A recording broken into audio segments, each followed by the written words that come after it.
Saludos. Empezamos hablando sobre este proyecto en el área de hardware.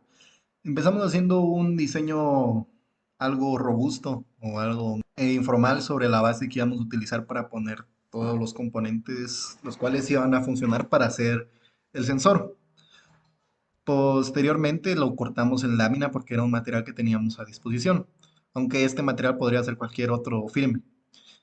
Procedimos a hacer un modelo en Tinkercad donde pudimos ver cómo iba a funcionar. Después hicimos el modelo electrónico. Posteriormente diseñamos las bases donde iban a ir sujetos los sensores de ultrasonido para que se sostuvieran al frente y detrás del vehículo. Y, y por último, hicimos las conexiones para que funcionara el switch del carro y con eso tendríamos todo el hardware. Ahora nos movemos al software.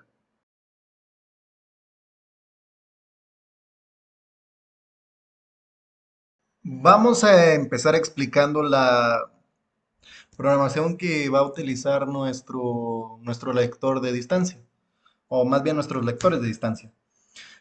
Empezamos por esta parte de aquí donde vamos a definir las variables que va a usar el sensor, definir el tripping y el eco, el trip y el eco, quienes van a ser los responsables de leer la distancia en el sensor ultrasónico, ¿verdad?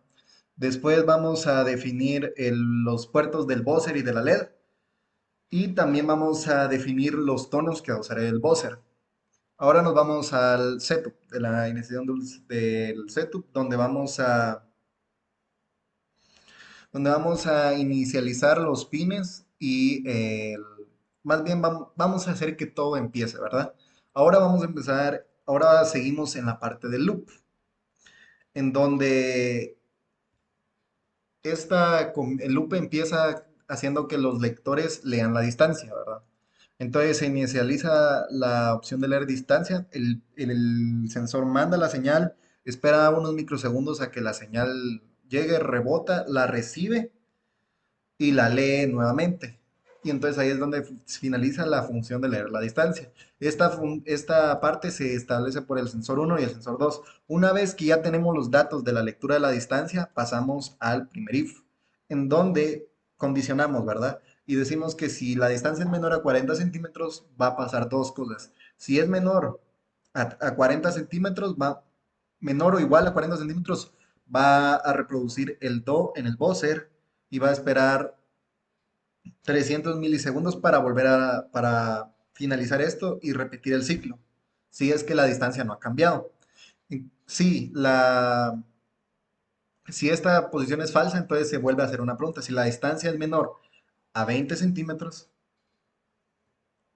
si la distancia es menor a 20 centímetros, si la respuesta es verdadera, entonces va a reproducir no solo el buzzer, sino que vamos a agregar la LED.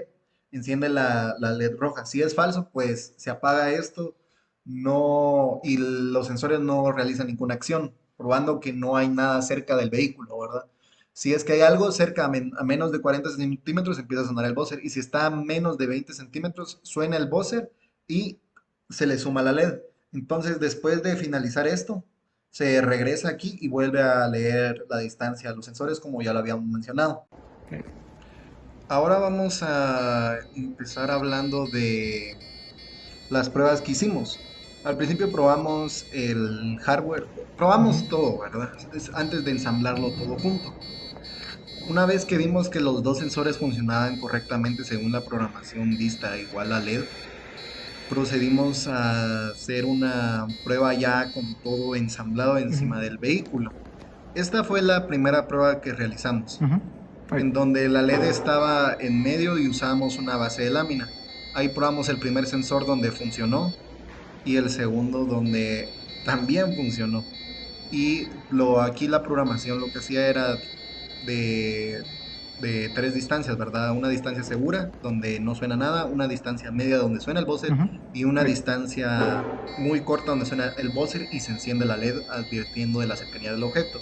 Para la segunda prueba que realizamos, conectamos el switch y cambiamos de base. Hicimos una base con madera gracias a su firmeza. y comprobamos que ambos sensores funcionaran correctamente. Y para la última prueba decidimos ensamblar todo el vehículo para que ya todo se viera más ordenado y ya probando cómo se iba a ver todo ya unido con la LED enfrente y un sensor atrás y el sensor adelante. Y así es como nosotros hicimos nuestro proyecto con los sensores ultrasónicos. Gracias.